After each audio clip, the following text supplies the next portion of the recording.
belajar menetaskan telur dari awal sampai menetas, mulai dari pencucian telur, penyimpanan telur, perlakuan di dalam mesin, mulai krisis awal sampai krisis akhir setelah menetas, dan menilai ayam dengan grade-nya, dan menyiasati bila terjadi mati listrik. Semuanya sudah kita rangkumkan dalam video berikut ini. Selamat berjumpa kembali Sobat Ternak. Kembali kita akan sedikit memberi penjelasan mengenai tata cara penetasan telur yang benar. Ini untuk bagi para pemula ya. Kalau yang sudah profesional ini sudah lewat, sudah paham lah. Tapi kalau yang pemula ini perlu diketahui sebelum melakukan penetasan telur. Nah, penetasan telur itu sebenarnya ada berapa tahapan. Jadi begini, penetasan telur itu yang pasti alatnya sudah disiapkan, sudah dipanasi, sudah disiapkan. Yang kedua telur itu sendiri.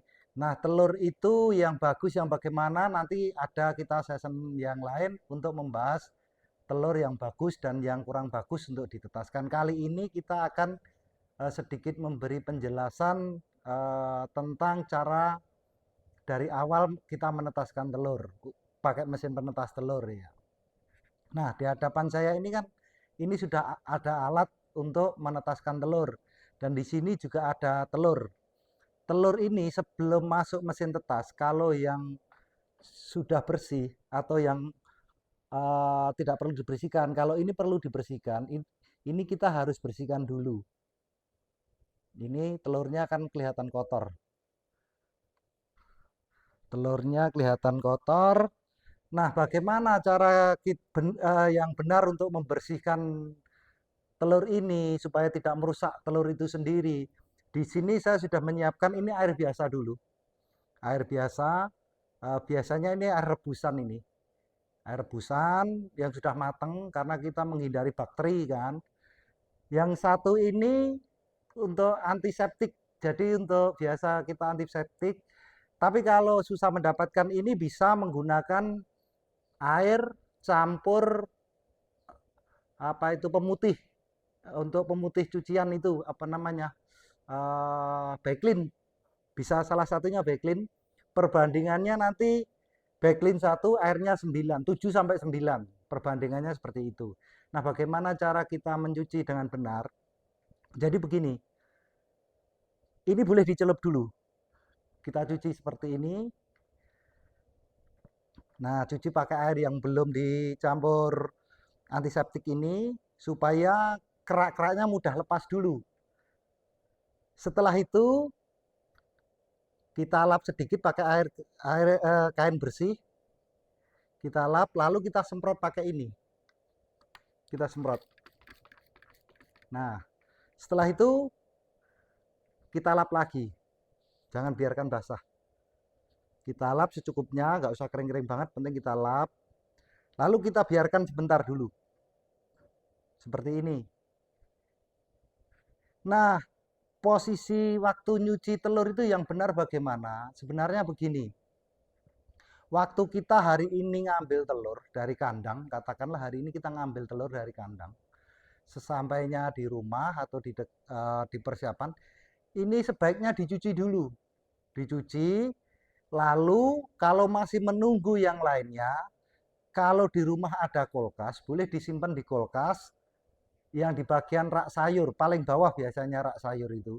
Nah, taruhlah di situ pakai tray seperti ini, boleh dimasukkan tray atau dikasih tray kardus itu yang dipotong itu, dimasukkan di situ, disusun di kulkas yang paling bawah.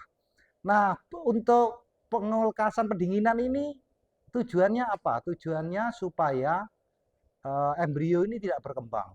Embrio di dalam telur ini tidak berkembang selama menunggu telur yang lainnya. Nah, biasanya telur itu akan berkembang. Logikanya akan berkembang mendapatkan suhu mulai 31 derajat ke atas itu dia sebenarnya sudah berkembang secara masif. Jadi kalau dibiarkan di luaran dengan suhu seperti itu biasanya telur akan rusak, kecuali di sama induknya, karena kalau sama induknya itu dirawat sama induknya. Kalau kita ambil kan kita letakkan, kita nggak tahu suhu yang ideal di situ berapa, kita nggak tahu asal letak itu untuk telur-telur yang baru diambil memang berisiko. Nah, supaya menghindari hal-hal seperti itu, kita masukkan kulkas tadi supaya embrionya tetap pasif dulu. Berapa lama di dalam kulkas? Sebaiknya itu di bawah 5 hari ya. Tapi pernah kejadian saya sampai 10 hari masuk kulkas tetap aman. Tapi rekomendasi di bawah 5 hari nanti masuk mesin.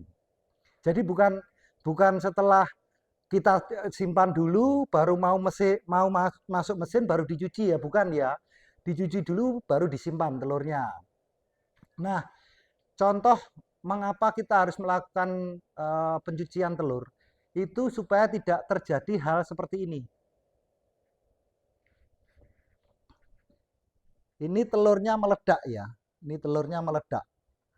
Penyebab meledak itu karena apa? Terinfeksi bakteri. Jadi bakteri itu menginfeksi ke dalam telur. Karena telur ini sebenarnya ini berpori-pori ya. Telur itu berpori-pori. Jadi begini, telur itu sebenarnya di luarnya ini sudah dilapisi lapisan apa namanya itu membran, sejenis membran itu untuk melindungi dari kontaminasi terhadap bakteri-bakteri yang nempel di sana. Ini seperti ini gambarannya. Jadi di situ ada membran pelindung kulit telurnya. Jadi membran paling luar. Nah, kalau kita biarkan kotoran itu menempel, kalau kita biarkan kotoran itu tetap menempel di sini, ini nanti dia akan meresap. Ini membran ini kalah karena membran ini sangat tipis sekali.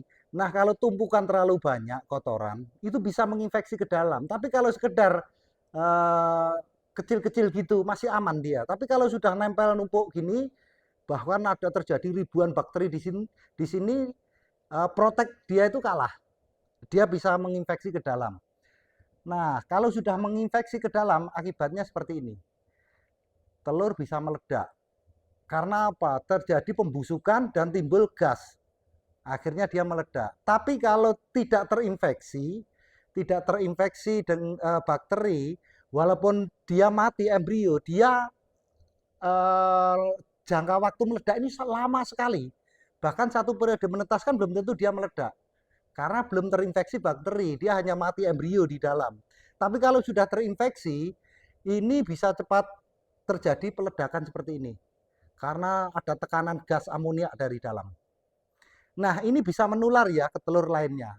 Makanya kalau kita menetaskan, kalau terjadi ada pecahan telur seperti ini, sebaiknya area itu dibersihkan. Oke, sekarang kita lanjut ke prosesnya, masuk mesin tetas. Jadi untuk telur yang pertama kita masuk ini, telur ini belum boleh diputar. Sebenarnya dia namanya itu krisis awal. Menetaskan telur itu ada 2 krisis ya. 3 hari awal itu namanya krisis awal, krisis 1. Kalau untuk telur ayam itu usia 18 sampai 21 hari itu namanya krisis kedua, fase kedua, krisis kedua. Nah, di situ rawan ya, rawan kegagalan di situ. Nah, untuk melakukannya kita langsung masukkan di ruang pasifnya mesin. Di sini letaknya. Jadi di sini tidak terol, ini tidak ada apa penggeraknya. Kalau mesin besar dia biasanya dimasukkan dulu di ruang pemertilan. Tapi kalau mesin kecil biasanya yang menyatu gini, di sini pasti ada ruang polosnya untuk pemertilan atau untuk masa menetas. Itu taruh di sini dulu bebas naruhnya.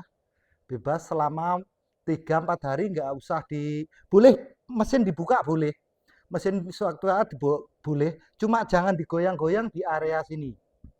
Itu yang untuk pertama. Nah, setelah itu kita lakukan cleansing.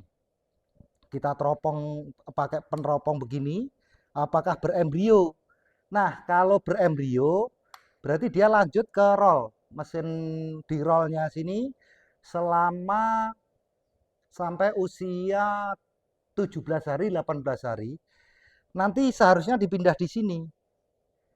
Jadi dipindah di sini untuk masa menetas. Nah, ini sekedar tahapan ya, tahapan penetasan. Nah, sekarang timbul lagi pertanyaan. Kemarin ada yang tanya ke kita, Bang, telur saya itu jadi anak ayam, tapi dia tidak bisa pecah, tidak keluar. Itu momok yang paling menakutkan untuk penetas. Nah, itu sebenarnya begini. Kalau dia sudah terbentuk wujud ayam penuh, penuh di telurnya ini wujud ayam penuh, tapi dia mati. Ini sebenarnya embrio bagus, perkembangan bagus. Cuma pasti ada kendala setting di mesin. Dia rata-rata didominasi kepanasan. Kepanasan itu bagaimana? Kepanasan itu bukan tentu di settingan di sini ya, belum tentu. Belum tentu yang menyebabkan kepanasan itu di settingan di sini. Ada kasus kejadian settingan ini tetap, tetapi ruangannya itu agak pendek, yang naruh di atasnya itu galvalum spandek ya. Spandek, dia panas, panas di ruangan itu sudah mencapai hampir 38 derajat, otomatis di dalam mesin ini hampir 40 derajat.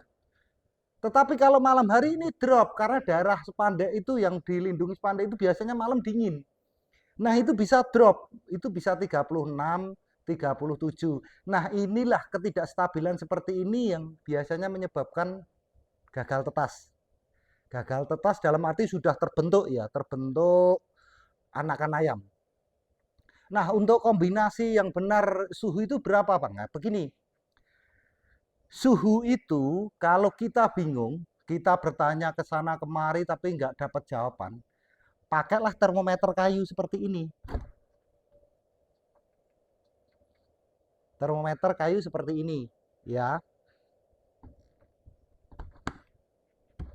Nah, kalau di dalam terbaca itu 38, turun-turun cuma 37, naik lagi 38. Mesin sudah aman. Mesin sudah aman.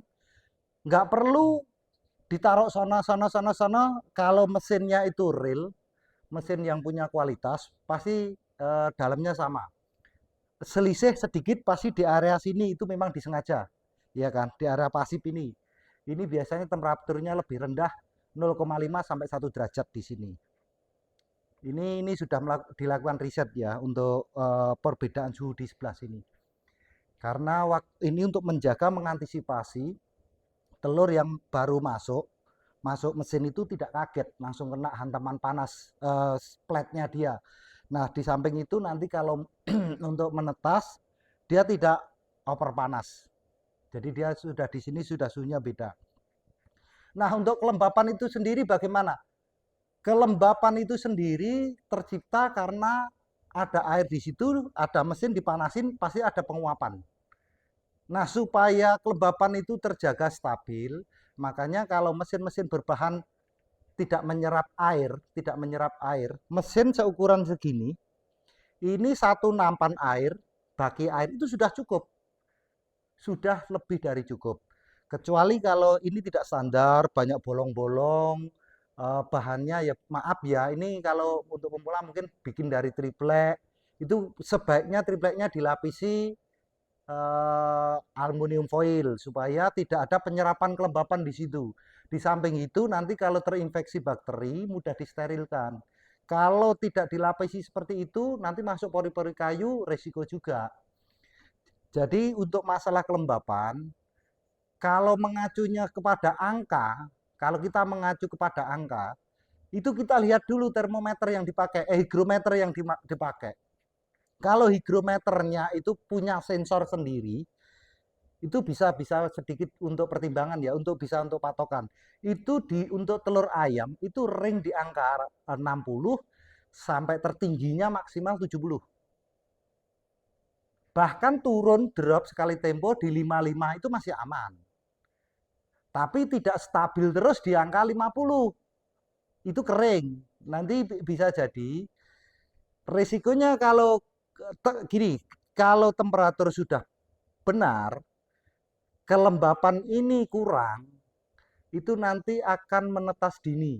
Jadi usia 19 hari dia menetas, tapi banyak yang mati, pecah separuh ini, nggak bisa ngelanjutin karena dia dehidrasi. Lengket, telurnya itu sangat lengket. Jadi dia dehidrasi, nggak kuat keluar telur. Nah, kebalikannya, kalau temperaturnya kurang dari target atau standarnya, tapi kelembapan tinggi, itu menetasnya lewat hari. Jadi sekitaran di angka, kalau ayam itu 22-23 hari. Itu menetasnya pun lambat sekali. Dan kadang-kadang malah ada tergurai usus di perutnya itu masih ada. Karena dia belum sempurna terbentuk, tapi harinya itu dia sudah harus keluar. Nah, di sini penyebabnya. Itu jadi kayak jadi anak ayam apa ya, kelahiran prematur lah. Prematur itu bisa terjadi sebelum hari 20-21, bisa juga lebih dari 21-nya itu. Jadi telur yang menetas di usia 20 hari, malam 21 hari, itulah telur ayam, anak-anak ayam yang grade A ya. Kalau yang lewat itu sudah grade B, grade C itu ya. Kalau ke apa ya, maju atau kecepatan dia netes, itu malah grade apa ya, grade-nya jelek, itu grade-grade B itu. Itu karena anak ayamnya pasti kerdil. Nah, mungkin di sini mungkin kita sudah bisa apa sedikit memberi trial seperti ini karena kita juga melakukan penetasan terus rutin. Jadi apa menetaskan pakai mesin kecil maupun pakai mesin besar. Nah, pengalaman itulah yang kita dapatkan. Saya tidak mencari ilmu ke sana ke sana untuk saya berikan kepada orang lain, tapi saya memang melakukannya sendiri. Dan itu real pengalaman saya menggunakan mesin produk-produk saya. Jadi mesin produk saya itu sebelum masuk edar, itu sebelumnya melakukan riset. Contoh ini kan Green Series, generasi Green Series-nya. Ini makanya aku pakai dulu. Hasilnya bagaimana? Kalau dia terus optimal ya sudah. Kita tinggal lanjut nanti mau keluaran yang apalagi lah serinya yang lebih efisien. Nah, ini saya jelaskan lagi. Green Series ini menangnya apa? Di efisiensi listrik. Pemanasnya ini hanya menggunakan daya di bawah 60 watt. Padahal pemanas heater, tapi yang pakai yang low watt. Dan dia sudah mampu untuk memanasi ini. Ini menangnya di ini seri-seri terbaru. Kalau yang pakai lampu itu ya memang lampu itu untuk daerah memang enak. Kalau ada putus atau apa penggantian pemanasnya mudah. Cuma lampu itu bagaimanapun diukur pasti boros di listrik. Kelemahan lampu di situ boros. Ini tadi penjelasan tentang proses-proses penetasan. Bila nanti kalau untuk customer kita untuk apa ya penjelasan-penjelasan ini free ya, kita bebaskan asal nanti WA kita atau bagaimana atau inbox kita pasti kita jelaskan. Kalau nanti untuk yang non pelanggan kita boleh komen, nanti kita jawab satu-satu. Contohnya ini jadi ada pertanyaan di sini tentang masalah, Bang, bagaimana kalau menetaskan mati listrik? Nah, ini juga menarik. Begini, mati listrik itu sebenarnya wajar saja ya, di mana tempat pasti mengalami mati listrik. Nah, yang menakutkan untuk mati listrik itu sebenarnya di pasca-pasca menjelang proses netas. Proses netas itu kadang-kadang sedikit mengganggu. Tapi kalau masa perjalanan sebelum menetas itu aman aja. Kalau cuma mati listrik 1 sampai 4 jam. Bahkan saya sendiri mengalami sampai sehari penuh mati listrik masih aman. Daya tetas belum ada penurunan. Tetapi pernah dialami dalam 1 bulan 3 kali mati listrik itu memang ada daya prosentasi penetasan, ada penurunan. Karena yang sekali itu sehari penuh, terus mati lagi ada sekitar 3 jam, terus mati lagi sekitar ada hampir 4 sampai 5 jam. Itu ada penurunan. Tapi belum signifikan, tidak fatal. Yang fatal itu bila sehari mati listrik, seminggu kemudian mati listrik lagi sehari, menjelang menetas mati sehari, ini bisa fatal. Nah, solusinya apa? Solusinya kalau cuma darurat, sekedar darurat itu boleh begini, untuk sekedar mengamankan temperatur, kita ngambil bekas botol minuman mineral itu yang ukuran kecil, tanggung segini ya, 4 biji atau 3 biji, kita masukkan air panas, kita tutup rapat, kita masukkan di celah-celah bawahnya atau di sela-sela telur itu sendiri. Ini untuk menahan supaya ini mesin tidak drop terlalu parah.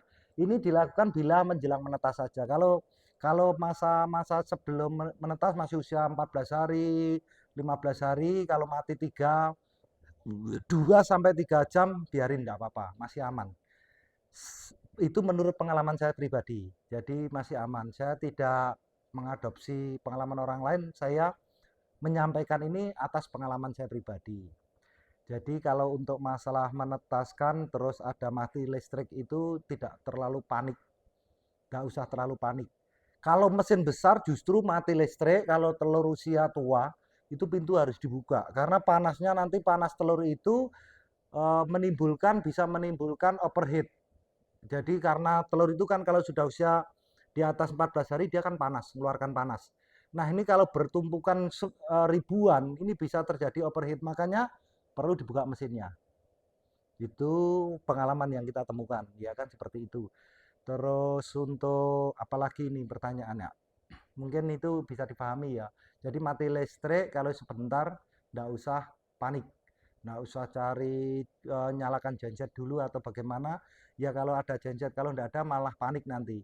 Jadi kalau cuma dalam interval satu periode menetaskan, ada mati listrik sekali tempo masih aman. Terus bagaimana memisahkan telur embrio dan non embrio? Oh ini biasanya nanti gambaran-gambaran kita kasihkan aja ya. Karena ini harus ada gambarnya.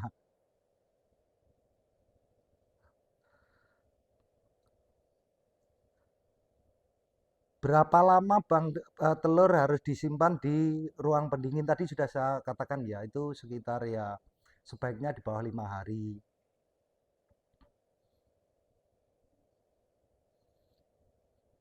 Berapa lama telur dikumpulkan untuk masuk mesin tetas itu sama ya. Nanti kalau masuk di pendingin itu bisa agak tahan lama ya. Tapi kalau tidak dimasukkan pendingin, kalau bisa jangan lewat 4 hari lah. Supaya telur itu masih bagus. Mungkin itu dulu penjelasan saya untuk masalah proses penetasan. Kalau ada bagusnya silahkan dicoba. Tapi kalau tidak sesuai, tidak cocok dengan pemikiran jenengan-jenengan ya monggo. Ini hanya sesuai pengalaman yang saya alami. Jadi ilmu ini memang saya yang alami sendiri, seperti itu yang saya temukan. Jadi kalau ada baiknya silahkan dipakai, kalau ada jeleknya tidak usah dipakai. Karena ilmu seperti itu masih banyak yang lebih pengalaman seharusnya. Untuk saat ini sekian dulu dan terima kasih.